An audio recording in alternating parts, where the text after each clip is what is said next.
Hello and welcome. Now this may not be what you're used to on this channel because it's not. I'm not used to it either. Yeah, I just got this thing. It's a Polaris 500 98 model with 4,700 miles. Yeah, it's kind of worn out and used. When I got this thing, the previous owner had painted these rims gold, the side steps gold, this plastic here gold, and plastic up front gold. Now it's black, back to flat black. Let me tell you about my possibly horrible decision here to get this thing. Now, I had the Dodge Ram, had a set of wheels off of it, and I couldn't sell them. I've tried to sell them for like 8 or 9 months, maybe longer actually. Couldn't sell those wheels for nothing. Someone offered, because they were almost new tires, someone offered to trade me this four-wheeler for a set of wheels and tires. Because he said money was hard to come up for to buy brand new tires. Those wheels had new tires on them, so I went ahead and just traded because no one's made me a cash offer on those wheels in over 8 months. So what's the guy to do? I'm kind of conflicted about this thing. Kind of fun. I do like four-wheelers. I ain't got a place to ride it, but it's kind of cool, you know? And I thought about it. I could use it as a tool. How's that, you may ask? Well, we know the 65 and 68's out back. And in order to work on these with plenty of room, just like the truck when it was here, I'm gonna have to push this out and push it back in. The four-wheeler is gonna make short work of that. And any other vehicle that I may buy that's not running again to part out or flip, I just, instead of trying to manhandle it all the way around from the street around here to the back, I can just use the four-wheeler and pull it. Makes a lot more sense, doesn't it? Also, a lot of people I know that go drag racing have a four-wheeler or golf cart in order to, you know, if something happens, to pull their car back up to the pits. Granted, so I could use this. And you're probably asking me what I'm doing now. I decided why not go ahead and give my new toy a tune-up, because that's what I like to do. Now, when I first got this, I got it last week. Not last week from the video posted, but since I started filming, it ran pretty decent. It obviously needs tuning up. It gets a little bit warm and it bogs down a bit. Fair point. I checked the oil. It was like 2 quarts over and nothing but water. So I didn't have technically the correct oil for it, so I just put some 1040 in it because that oil's better than the crap that was in it. And I put the correct amount because I did look it up. And I looked up and you can use car oil, so just basic engine oil. I'm good there. So, really first time giving a tune-up to one of these, but I don't think it'll be too bad. Well, I looked it over, checked a few things, and it seems okay. Who knows last time the filter was changed, etc., but I guess we can journey together and get this thing a tune-up, and y'all can tell me if I did something wrong along the way. Because I don't know what I'm doing. I'm just guessing at this point, except for some of the research like what oil, etc., you know, that good stuff. Now, since I got a little bit of heat in the engine, I'll just go ahead and drain the oil, even though it's fairly new that I put in it. You know, it's it called for 5W30. I put in 1040. Probably not far off, but you know what, I'm just gonna go ahead and put well, I didn't put full synthetic either. That might be a problem, because either supposed to run on full synthetic, but I just, you know, it's better than overfilled water. So I'm just gonna go ahead and while it's warm, let it drain out a bit. Now luckily the oil filter is extremely easy to get to. Obviously been on there a while.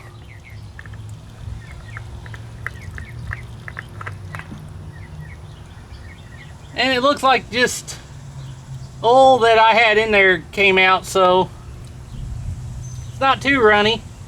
A little bit. It ain't looking too bad. Some of the stuff that's coming out of the filter, you can tell, is still blackish from the old oil. But you know me, I'm a big spender. I bought 2 different oil filters They're supposed to interchange, the K&N and this Bosch.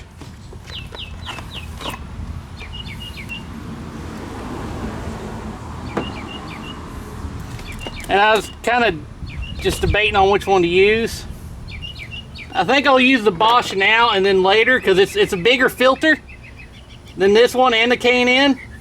Then later swap to the K&N. Because, yeah, that should still give me plenty of room. More filtration. Because, let's be honest, the thing is, that oil was so bad that, I really don't know last time they changed it, so a little more filtration rate may be better right now.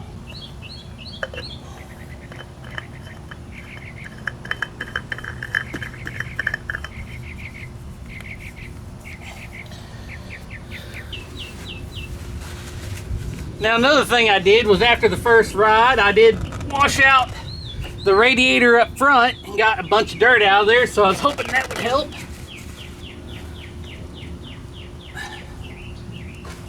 Got all that oil off. Well, I'll know if it leaks or not.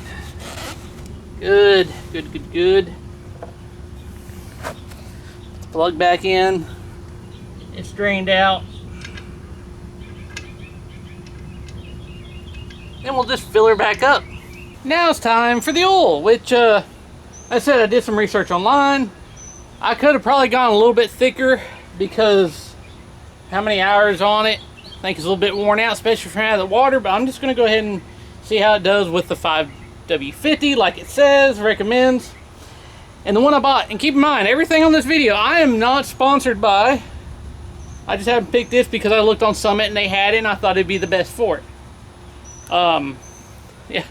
Since this can take, you know, your basic engine oil, and it needs 5W50 full synthetic. I went with the supercar because, you know, that's more for high performance, high RPM stuff, which should do this thing pretty good.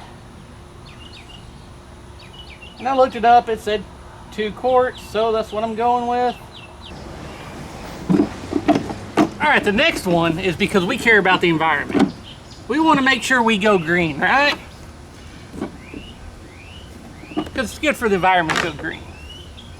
Now this air filter is a little dirty. Not awful, but it is dirty. So I'm just going to go ahead and replace it. How can we make this more green? Well, we're going to toss this filter. And no, I'm not sponsored, but I'd like to be sponsored by these people. Because I do quite enjoy their products. Look, it's green. We're going green. Luckily, Summit Racing had these. So that did not disappoint. It spun it away from me. There we go. Not that we're going to ever see it, but I'll know it's there. And, you know, I know it's there, and it makes me feel better that it's green. Now here's a good fun one, is spark plug, okay? Probably could use a new boot and wire. I looked up online, I didn't find one from Summit. I'm not sure how I'm gonna have to do this. Extension. Okay, I'll be back. Okay, so let's try this again. Spark plug socket. Extension. Okay. Let's hope it comes out, because who knows if this... Oh, that was easy. That wasn't very tight, but that's fine. I'm okay with that. It means I didn't have to fight it. Okay.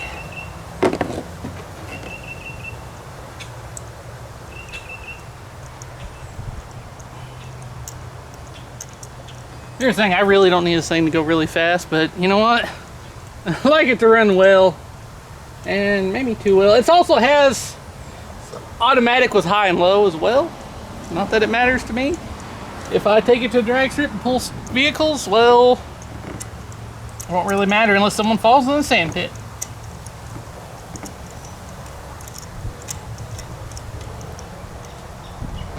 Let's see if that did it. I think. I hope I got it.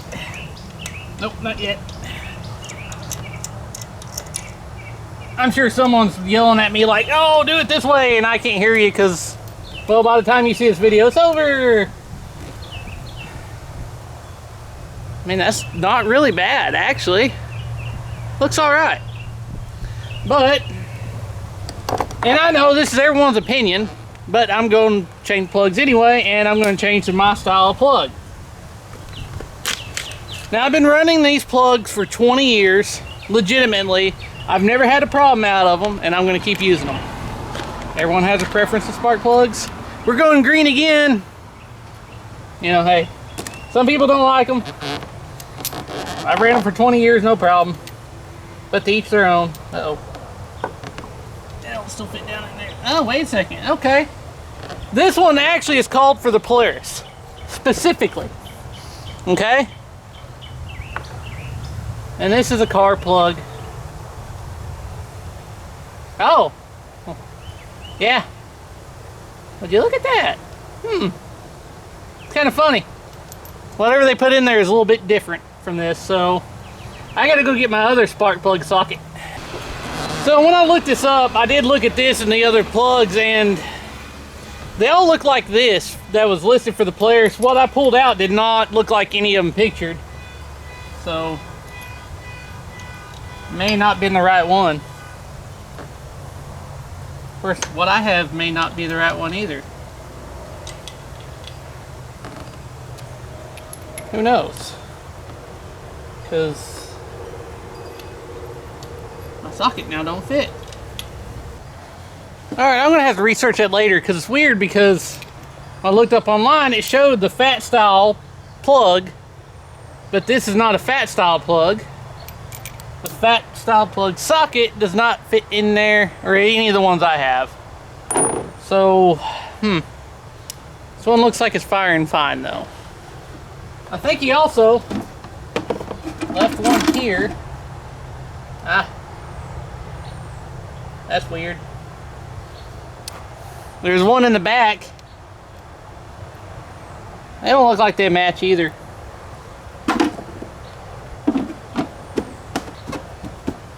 Huh. Well, whatever.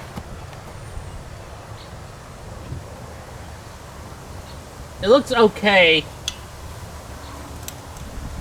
We'll put that back in there.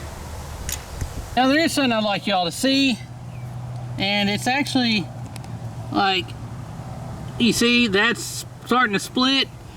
This primary fuel line I'm going to change because I don't know, it's old, and with that doing that, you know, it's probably time. This filter looks alright, but I'm not sure if what I'm about to do is going to be the correct way to do it, because I may be putting bigger line on it, because I thought I had the size for it. Until you take this off and double check the inside. But I may have a little bit, I think that's 5/16 maybe, and I got 3/8. I take it back, I do have 5/16. So, that's what we're going to do here. New 5/16. I'm going to run about here to here with a new filter.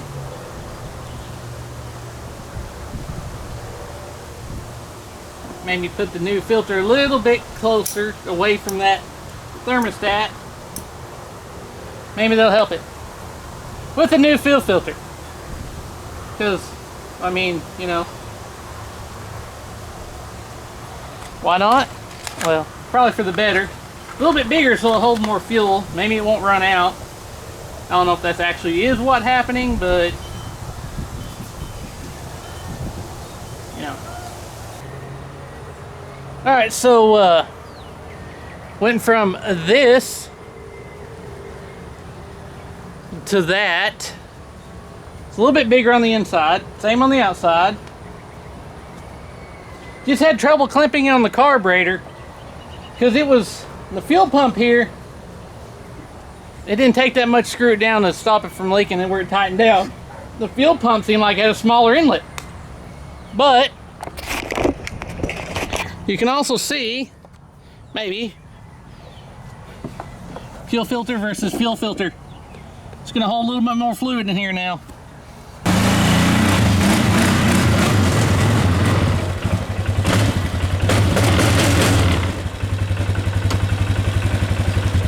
should go without saying, don't do what I do, because that 5/16 line's kind of suspiciously attached on there, and well, you know, yes, don't do what I do, because when it comes to this stuff, I'm just kind of guessing right now, see how to do. I think the fuel pump may be out, and that's why it may not be running so good, because I noticed starting it up and looking at the filter, it didn't change anything. It just stayed the same level as if the pump wasn't on, because of the gravity out of the tank.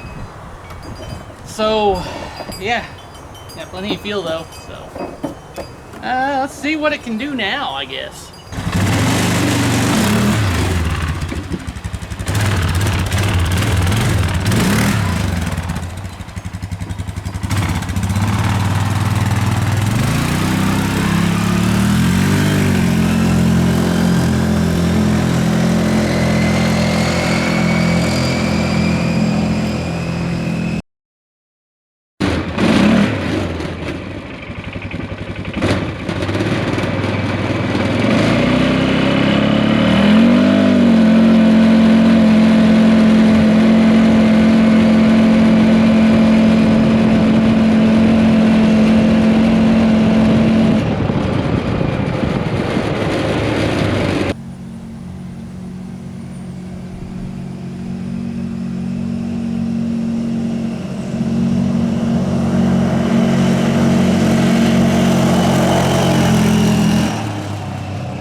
Well, I was hoping that tune-up did a little bit more. Didn't run any worse. Didn't really feel like it ran any better though, so I don't know. There may be something wrong with it, may need a little tuning and all that, but I don't know much about these. I'm sure I could dig into it and figure out more, but I kind of want to do a little tune-up. The plug was weird because it's what they showed on Summit for these, and it's weird that didn't fit. I don't know what happened. Guess I'll do some research again and figure it out, but yeah. Well, like I said, come in handy pulling this GTO around, pulling it out here, pushing it back. I don't know. I just need money to finish the truck, so that's the whole point of selling the wheels, was to make money, but no one bought the wheels, so it is what it is. Have a little fun with this for now. Hope you enjoyed this little episode. Don't forget to like, comment, share, subscribe, because I forgot to say that in the beginning. As always, thanks for watching.